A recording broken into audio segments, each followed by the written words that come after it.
وعن عبد الله بن عمر رضي الله عنهما قال صليت مع رسول الله صلى الله عليه وسلم ركعتين قبل الظهر وركعتين بعدها وركعتين بعد الجمعة وركعتين بعد المغرب وركعتين بعد العشاء. وفي لفظ فأما المغرب والعشاء والجمعة ففي بيته. وفي لفظ للبخاري أن ابن عمر قال حدثني حفصة أن النبي صلى الله عليه وسلم كان يصلي سجدتين خفيفتين بعدما يطلع الفجر وكانت ساعة لا أدخل على النبي صلى الله عليه وسلم فيها. اس حدیث کا موضوع یہ ہے کہ جو فرائض ہیں، فرض نمازیں، ان کے ساتھ جو سنتیں ہیں، ان سنتوں کی ادائیگی اور ان کی اہمیت. وہ سنتیں کتنی ہیں، کتنی تعداد میں ہیں، یہ بیان اس حدیث میں ہوگا. اس کے راوی بھی جناب عبداللہ بن عمر رضی اللہ عنہما ہیں. فرماتے ہیں کہ صلیت مع رسول اللہ صلی اللہ علیہ وسلم رکعتین قبل الظہر، میں نے رسول اللہ صلی اللہ علیہ وسلم کے ساتھ ظہر کی نماز سے قبل 2 رکعت پڑھی. یعنی ظہر سے قبل 2 سنتیں. جبکہ سنن نسائی میں ایک حدیث کے الفاظ ہیں اربع قبل الظہر، ظہر سے قبل 4 رکعت. تو 4 بھی ثابت ہیں اور 2 بھی ثابت ہیں، لیکن 4 پڑھنا افضل ہے، جس کی دلیل نبی علیہ السلام کی وہ حدیث ہے کہ جو شخص دن رات میں 12 سنتوں کا اہتمام کرے گا اللہ تعالیٰ اس کا جنت میں گھر بنائے گا. وہ 12 مکمل کیسے ہوں گی؟ جب قبل الظہر 4 رکعت ہوں گی، قبل الظہر 4 رکعت اور بعد الظہر 2 رکعت، 6 ہوگی. اور مغرب کے بعد 2 رکعت، عشاء کے بعد 2 رکعت اور فجر کے بعد 2 رکعت، یہ 12. جو شخص ان 12 رکعت کا اہتمام کرے گا اللہ رب العزت اس کا جنت میں گھر بنائے گا، یہ اس کا اجر.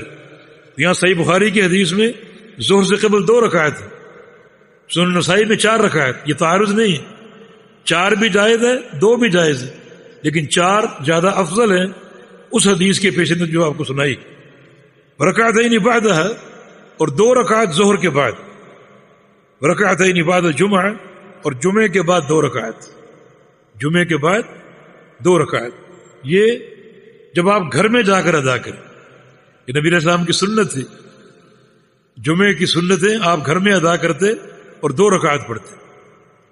اگر مسجد میں پڑھیں گے تو 2 اور 2 4 پڑھنا ثابت ہے، 4 پڑھی جائیں. گھر جا کر پڑھیں تو 2 رکعت. جمعے سے قبل کتنی سنتیں ہیں یا کتنے نوافل ہیں؟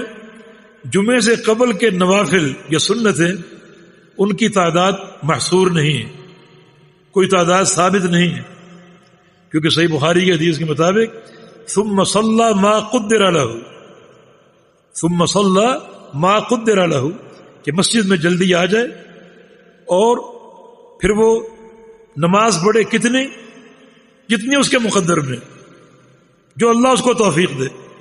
2 پڑھ لے، 4 پڑھ لے، 6 پڑھ لے، 8 پڑھ لے. جمعے سے قبل یہ کثرت سجود اللہ کے قرب کا باعث بنتے ہیں. جمعے سے قبل یعنی 3 عمل موجب اجر ہیں: سورہ کہف کی تلاوت، اور نبی علیہ السلام پر کثرت سے درود پڑھنا، اور کثرت سے نوافل کی ادائیگی، کثرت سے نوافل کی ادائیگی. یہ 3 عمل موجب اجر ہیں. جمعے سے قبل کی سنتیں محصور تعداد سے نہیں ملتی، جتنی آپ پڑھیں، جتنے نفل آپ پڑھنا چاہیں. لیکن جمعے کے بعد اگر گھر میں پڑھیں گے تو 2 نفل ہیں یا 2 سنتیں ہیں، مسجد میں ادا کریں گے تو 4. رکعتین بعد المغرب، 2 سنتیں مغرب کے بعد، رکعتین بعد العشاء، اور 2 سنتیں عشاء کے بعد. وفی لفظ، اور ایک حدیث میں الفاظ ہیں فأما المغرب والعشاء والجمعہ ففی بیتہ، مغرب کی سنتیں، عشاء کی سنتیں اور جمعے کی سنتیں اپنے گھر میں ادا کرو. یا نبی علیہ السلام اپنے گھر میں ادا کرتے تھے، ہمیں بھی گھر میں ادا کرنے کا حکم، کیونکہ رسول اللہ علیہ وسلم کا فرمان ہے اپنے گھروں کو قبرستان نہ بناؤ، بلکہ نماز کا کچھ حصہ اپنے گھروں کے لیے رکھا کرو. اس کا معنی یہ ہے کہ فرائض مسجد میں باجماعت ادا کر لو، اور باقی حصہ جو ہے رواتب کا، سنن کا، وہ اپنے گھر میں جا کر ادا، اور اپنے گھروں کو قبرستان نہ بناؤ. وفی لفظ للبخاری ان ابن عمر قال حدثتنی حفصۃ، اور صحیح بخاری میں یہ حدیث مروی ہے، ابن عمر فرماتے ہیں مجھے حفصہ نے یہ حدیث سنائی، حفصہ ان کی بہن ام المومنین، ان النبی صلی اللہ علیہ وسلم کان یصلی سجدتین خفیفتین بعد ما یطلع الفجر، کہ رسول اللہ صلی اللہ علیہ وسلم 2 رکعت پڑھتے تھے، سجدتین سے مراد رکعتیں، یصلی سجدتین اے یصلی رکعتیں، 2 رکعت نماز ادا کرتے تھے، خفیفتین ہلکی، بعد ما یطلع الفجر، فجر کے طلوع ہونے کے بعد۔ یہ 2 رکعت کیا ہے؟ یہ فجر کی سنتیں جن کا ہلکا پڑھنا نبی علیہ السلام کی سنت۔ رسول کریم صلی اللہ علیہ وسلم ان 2 رکعت میں اکثر سورہ کافرون اور سورہ اخلاص پڑھا کرتے تھے، قل یا ایھا الکافرون اور قل ھو اللہ احد، ان 2 رکعت میں اکثر یہ 2 صورتیں پڑھا کرتے تھے۔ یہ فجر کی 2 سنتیں۔ وکانت ساعہ، اور یہ ایک ایسی گھڑی تھی، لا ادخل علی النبی صلی اللہ علیہ وسلم فیہا، اس گھڑی میں میں رسول اللہ صلی اللہ علیہ وسلم پر داخل نہیں ہوتی تھی، کیونکہ رسول اللہ صلی اللہ علیہ وسلم لازماً اس گھڑی میں سنتیں ادا کرتے تھے اور نماز میں مشغول ہوتے تھے۔ ان فجر کے طلوع ہوتے ہی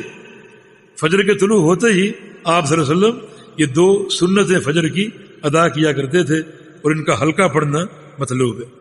باقی یہ نوافل، یہ سنتیں، یہ رواتب ہماری زندگی سے مفقود ہوتے جا رہے ہیں، ان کا اہتمام بہت کم رہتا جا رہا ہے، لیکن ان کی بڑی اہمیت ہے، کچھ اجر و ثواب آپ نے سن لیا۔ ایک اور حدیث تمیم داری رضی اللہ عنہ سے مروی ہے، فرماتے ہیں کہ رسول اللہ صلی اللہ علیہ وسلم نے ارشاد فرمایا اول ما یحاسب به العبد یوم القیامہ صلاته، قیامت کے دن سب سے پہلے بندے کا حساب عمل میں نماز کا ہوگا، عمل میں پہلا سوال، پہلا حساب نماز کا ہوگا۔ فإن كان أتمها كتبت تامہ، اگر بندے نے نماز پوری ادا کی ہو تو پوری لکھی جائے گی، پوری لکھی ہو اور اس پوری کا اجر ملے گا۔